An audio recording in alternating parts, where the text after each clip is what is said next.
That I tell the quarterbacks whenever we come in is the very first time I meet them is I apologize to them ahead of time, because it's very, very tough to be a quarterback. Your heart gets broken because if you look at a football field and all 11 players, there's multiple people at different positions, 5 linemen, 2 receivers, multiple tight ends, and all the other things. But there's only one quarterback that can play at a time.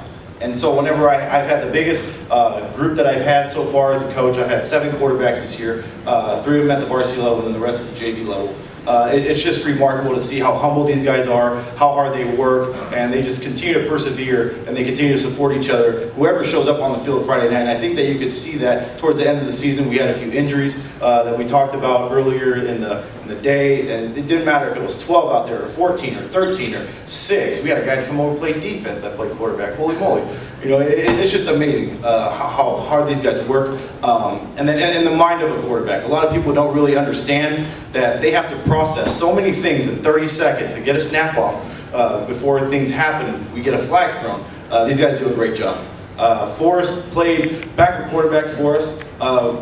A couple stats about Forrest that a lot of people don't know. He went down to go play JV after the week 3, and he went 7-0 as a starter. 7-0 this year.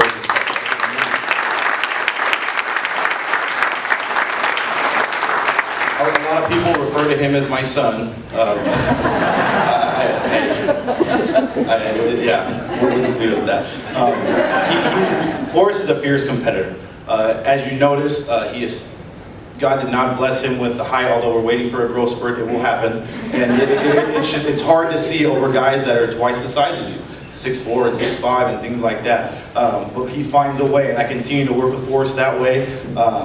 Being a short quarterback myself, when I played, and he just adapts and he changes and he works things out so fast in his mind. I tell him all the time that his football IQ is through the roof.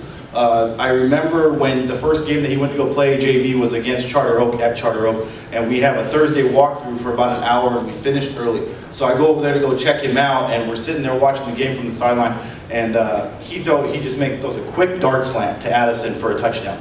And it was amazing. And I go over to Coach Drew, who's coaching the offense there, and I was like, man, that's an amazing play call. Nice job. He goes, we didn't even call that play. And I was like, well, what did he do? He goes, he just made an audible. And I said, well, that's amazing, because the varsity guys don't even do that. You know, to see that kind of growth from a man like Forrest and the quarterbacks, it's just remarkable to see. Going up to the next year, I just continue to push Forrest to persevere through all the things as a man, as a player, as a student, as a brother, as a son. Just thank you very much for allowing me, Mr. and Mrs. Arffa, to hang out with your son. It's a lot of fun, and he's a great guy. Thank you very much.